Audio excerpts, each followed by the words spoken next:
Hello and welcome to the crucial point. నా పేరు స్వప్న. ఇవాళ ఒక చాలా కీలక విషయాన్ని మనం మాట్లాడుకోబోతున్నాం. రాజకీయాలు, కుటుంబం అంటూ సోషల్ మీడియాలో సీఎం జగన్ గురించి ఎవరికి తోచిన మేరకు వాళ్ళు రాసుకుంటూ వచ్చారు, వీడియోలు కూడా పెడుతున్నారు. ముఖ్యమంత్రిగా ఆయన ఇప్పటికే 4 సంవత్సరాలు 10 నెలలు పదవీకాలం పూర్తి చేసుకుని మరో 2 నెలల్లో రెండోసారి ముఖ్యమంత్రి అయ్యేందుకు ఎన్నికల బరిలో సిద్ధమవుతున్న విషయం కూడా అందరికీ తెలుసు. రేపటి నుంచి బస్సు యాత్రతో మేమంతా సిద్ధం అంటూ ప్రజలను కలుస్తున్నారు. ఈ నేపథ్యంలో అఫ్కోర్స్ చాలామందికి చాలా క్వశ్చన్స్ ఉన్నాయి. కొన్నింటికి సమాధానాలు దొరుకుతాయి, కొన్నింటికి ప్రశ్నార్థకాలు అని అనుకోవాలి మనం. సో ఇలాంటి నేపథ్యంలో సజ్జల రామకృష్ణారెడ్డి అద్భుతమైన స్పష్టత ఇచ్చారు కొన్ని విషయాలపై.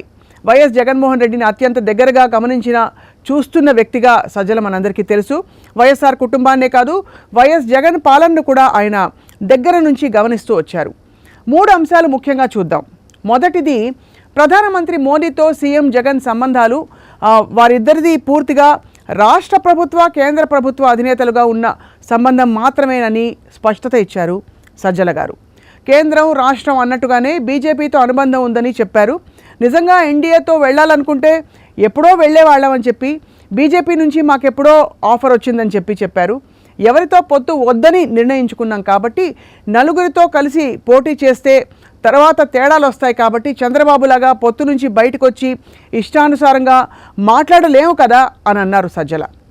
వచ్చే ఎన్నికల్లో గెలుపుపై 100% ధీమాతో ఉన్నామని చెప్పి 87% మందికి సంక్షేమం అందించాం కాబట్టి ప్రతి నియోజకవర్గంలో కనీసం 50% ఓట్లైనా మాకు రావాలి కదా, వస్తాయి కదా అని ప్రజలపై ఆ నమ్మకాన్ని సజ్జల మరొకసారి వ్యక్తపరిచారు. ఎంతమంది కలిసి వచ్చినా కూడా, ఎన్ని పార్టీలు పొత్తు పెట్టుకున్నా వాళ్ళకి 50% ఓట్లు కూడా రావడం అసాధ్యం అని చెప్పి తేల్చేశారు సజ్జల రామకృష్ణారెడ్డి. ఈ రాష్ట్రంలో మళ్ళీ వైఎస్ఆర్సీపీ ప్రభుత్వమే రాబోతోందని చెప్పి జూన్ 4న వచ్చే ఫలితాలు తన మాటలు ఎంత సత్యాలుగా ఉన్నాయో రుజువు చేస్తాయని చెప్పి అన్నారు. ఇక రెండో విషయం, పవన్ కళ్యాణ్ గురించి సజ్జల చాలా ఆసక్తికర కామెంట్స్ చేశారు. నిజానికి పవన్పై వ్యక్తిగతంగా ఎలాంటి కక్ష లేదన్నారు. పర్సనల్గా పవన్ను చూస్తే కొంత జాలేస్తోందని చెప్పి అన్నారు. సినీ రంగంలో అంత కరిష్మా అండ్ అంత పవర్ ఉన్న వ్యక్తి 10 ఏళ్లుగా ఇలాంటి చీప్ పాలిటిక్స్ చేస్తారా అని కొంత ఆవేదన కూడా వ్యక్తం చేశారు. ఒక రంగంలో ఉన్న వారికి పార్ట్ టైం పాలిటిక్స్ చేయడం వల్ల, అంటే రాజకీయాలపై పవన్కు ఒక క్లారిటీ లేకుండా ఉండడం వల్ల ఆయన ఆ కరిష్మాను కూడా కోల్పోతున్నారని చెప్పి తన ఆవేదనని వ్యక్తపరిచారు సజ్జల రామకృష్ణారెడ్డి. ఇక చివరిగా షర్మిల అంశం తీసుకుందాం. రాజకీయ అంశాలే తప్ప వైఎస్ కుటుంబంలో గొడవలేవి లేవన్నారు సజ్జల.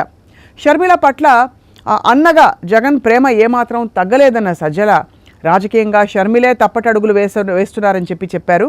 అండ్ వచ్చే ఏపీ ఎన్నికల్లో షర్మిల ప్రభావం ఏమాత్రం ఉండబోదని చెప్పి కూడా ఆయన స్పష్టం చేశారు.